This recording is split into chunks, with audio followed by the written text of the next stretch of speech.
இன்னைக்கு எனக்கு கொடுக்கக்கூடிய தலைப்பு கொடுக்கப்பட்டிருக்கிற தலைப்பு என்னன்னு பாத்தீங்கன்னா, வாஸ்து சாஸ்திரத்துக்கும் ஜோதிடத்துக்கும் வந்து சம்பந்தம் உண்டா அப்படிங்கிறத பத்தி நம்ம இன்னைக்கு பார்க்க போறோம். முழுக்க முழுக்க அதை பத்தி தான் வந்து இருக்க போகுது. பொதுவா இந்த பொதுவா சாஸ்திரங்கள் அப்படிங்கிறது படைக்கப்பட்டிருக்கு இல்லையா? ஒவ்வொரு சாஸ்திரமே வந்து எதுக்காக பயன்படுத்தப்பட்டிருக்கு, எதுக்காக படைக்கப்பட்டிருக்கு அப்படின்னு பாத்தீங்கன்னா, தனி மனிதனுடைய முன்னேற்றத்துக்காக தான் இந்த எந்த ஒரு சாஸ்திரமே வந்து வடிவமைக்கப்பட்டிருக்கு. அது சித்தர்கள், முனிவர்கள், யோகி, ஞானிகள் மூலியமாக வரையறுக்கப்பட்டிருக்கு. கால மாற்றத்துல அதுக்கப்புறம் வரக்கூடிய ஆசான்களாகட்டும், குருநாதர்களாகட்டும், அதை வந்து சில வகையான சின்ன சின்ன மாறுதல்கள், நடைமுறைக்கு இருக்கக்கூடிய மாறுதல்கள் எல்லாமே மாத்தி தான் இந்த சாஸ்திரம் அப்படிங்கிறதே வந்து அடுத்தடுத்த பரிணாமத்தை நோக்கி பயணம் பண்ணிட்டு இருக்கோம். இப்ப ஜோதிட சாஸ்திரத்தையே எடுத்துக்குவோம். ஆரம்ப காலத்துல வந்து பாத்தீங்கன்னா, இப்ப மூல நூல்கள்லாம் பாத்தீங்கன்னா, வண்டி வச்சிருந்தாரு, குதிரை வண்டி வச்சிருப்பார், மாட்டு வண்டி வச்சிருப்பார் அப்படின்னு சொல்லி ஒரு பலாபலங்கள் வந்து கொடுத்து வச்சிருப்பாங்க. இந்த மாதிரி இந்த அமைப்பு இருந்துச்சுன்னா குதிரை வண்டி வச்சிருப்பாங்க, அப்புறம் மாடி வீடு கட்டுவாங்க, அந்த மாதிரி சொல்லுவாங்க. இப்ப இந்த மச்ச சாஸ்திரத்திலேயே வந்து அங்கலட்சண சாஸ்திரம் வருது இல்லையா? அதுல இந்த மச்ச சாஸ்திரம்னு ஒண்ணு இருக்கு. இந்த மச்சத்துடைய பலன்கள்ல முதுகுல மச்சம் இருந்துச்சு அப்படின்னா அவங்க வந்து மச்ச வீடு கட்டுவார்கள் அப்படின்னு சொல்லி சொல்லியிருக்காங்க. இதெல்லாம் இந்த சாஸ்திரத்துல இருக்கிறது அப்படின்னு வச்சுக்கோங்க. அந்த அமைப்புல இப்ப பாருங்க, மாடி வீடு அப்படிங்கிறது ரொம்ப சாதாரணமா போயிருச்சு. இப்ப மாட்டு வண்டி, குதிரை வண்டிகளே வந்து காணோம். இப்ப அதுக்கு பதிலாக வந்து நம்ம காரை பயன்படுத்துறோம், டூ வீலர் அப்படிங்கிறது வந்து பயன்படுத்துறோம். ஆரம்ப காலத்துல மக்கள் எதை பயன்படுத்தினாங்க? நடந்துதான் போயிட்டு இருந்திருப்பாங்க. அதுக்கப்புறம் ஏதோ ஒரு வகையா அடுத்தடுத்த பரிணாமத்துல வந்திருப்பாங்க. இப்ப பாருங்க, சாதாரணமா எல்லாரது வீட்லயுமே வந்து டூ வீலர் வச்சிருக்காங்க, கண்டிப்பா வந்து கார் வச்சு இந்த ஒரு அமைப்பு அப்படிங்கிறது இப்ப கால மாற்றத்துல வந்துருச்சு. இப்ப அதே மாதிரி மூலநூல் விதிகளை நம்ம மட்டும் வச்சிருந்து நம்ம எடுத்தோம்னா, பலாபலன்கள் எடுத்தோம் அப்படின்னா அது வந்து தவறா போயிடும்.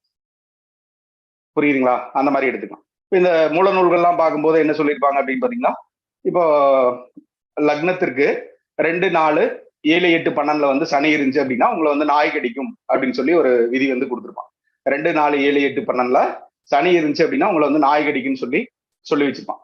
இப்ப ஆரம்ப காலத்துல வந்து நாய்களுக்கும் மனிதனுக்கு உண்டான தொடர்பு அப்படிங்கிறது இருந்துச்சு. இப்ப எல்லா நாயுமே ஃபர்ஸ்ட் எல்லாம் நாய் உழைக்கும், எங்க போனாலும் குறைக்கும்.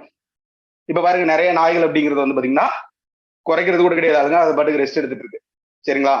இப்ப பாத்தீங்கன்னா அதே பலன் நம்ம இந்த காலத்துல பயன்படுத்தும் போது என்ன சொல்றோம் அப்படின்னு பாத்தீங்கன்னா, வண்டி வாகனங்கள்ல போகும்போது உங்களை ஏதாவது வந்து நாய் வந்து டிஸ்டர்ப் பண்றதுக்கு வாய்ப்பு இருக்கு, ஒண்ணு குறுக்க வந்து விழுகலாம், அதன் மூலியமா ஏதாவது ஒரு விபத்து கூட சந்திக்கலாம் அப்படிங்கிற ஒரு தன்மை வந்து நம்ம மாத்திக்கணும். இப்ப மூல நூல்ல சொல்லி இருக்கு, அதே மாதிரி நம்ம எடுத்து விதியை பயன்படுத்தணும் அப்படின்னா கண்டிப்பா வந்து பல விதமான தவறுகள் அப்படிங்கிறது வந்து ஏற்பட்டுரும். நல்லா புரிஞ்சுக்கோங்க. இதுக்கப்புறம் அதே மாதிரி இப்ப மூல நூல்ல வந்து கொடுத்துருப்பாங்களே அதே மாதிரி விதிகளை வந்து நீங்க பயன்படுத்தாதீங்க. அதை வந்து யோசிச்சு பாருங்க. இப்ப இந்த காலகட்டத்துக்கும் பொருந்தக்கூடிய விதிகள் எந்தெந்த மாதிரி இருக்கு அப்படிங்கிற மாதிரி நீங்க எடுத்து பயன்படுத்தினீங்கன்னா மட்டும்தான் நீங்க ஒவ்வொரு சாஸ்திரத்தையும் அடுத்த நிலைக்கு அப்படிங்கிறது வந்து கொண்டு போக முடியும். அதை வந்து நீங்க தெரிஞ்சுக்கலாம். சரிங்களா? அதனால நம்ம ஒண்ணு படிக்கிறோம், அது நடைமுறைக்கு வந்து ஒரு விதி வந்து ஒத்து வருதா அப்படிங்கறது நீங்க பார்த்துட்டு தான் நீங்க அதுக்கு தகுந்த மாதிரி அடுத்த கட்டத்துக்கு நீங்க வரணும். நீங்க உள்ளுக்குள்ள ஒரு விஷயம் அப்படிங்கறத வந்து பாத்தீங்கன்னா சிந்திக்கணும். சரிங்களா? எப்பவுமே வந்து ஒரு கேட்ட, அதாவது எப்பொருள் யார் யார் கேட்டிலும் அப்பொருள் மெய்ப்பொருள் காண்பதறிவு, திருவள்ளுவர் வந்து அன்னைக்கே வந்து சொல்லிட்டு போயிட்டார். அந்த மாதிரி இருந்தா ஒரு யாராவது ஒருத்தவங்க கருத்து சொல்றாங்க அப்படின்னு வச்சுக்கோ, அந்த கருத்துல வந்து ஒரு தெளிவு இருக்கா, உண்மை இருக்கா, அது நடைமுறைக்கு வந்து ஒத்து வருதா அப்படிங்கிறத பார்த்துட்டு நீங்க பயன்படுத்தினீங்கன்னா கொஞ்சம் நல்லா இருக்கும். இல்லாட்டி நான் 19 அவர் சொல்லிட்டாரு அப்படிங்கறது நீங்க பயன்படுத்தினீங்கன்னா கண்டிப்பா ஒரு தவறுகள் அப்படிங்கிறது ஏற்படுறதுக்கு அதிகப்படியான வாய்ப்புகள் அப்படிங்கிறது வந்து பாத்தீங்கன்னா இருக்கு. அதை நான் வந்து சொல்லிட்டு நான் வகுப்புல போயிடலாம். ஓகே. இப்போ தெரியும் இல்லையா, ஆரம்ப காலத்துல இருக்கிறதுக்கும் இருக்கிறதுக்கு வந்து பாத்தீங்கன்னா காலமாற்றம் நடந்திருக்கு அப்படிங்கிறத நம்ம வந்து தெரிஞ்சுக்கலாம். அதை சொல்றதுக்காக தான் இவ்வளவு விளக்கங்கள் அப்படிங்கிறது வந்து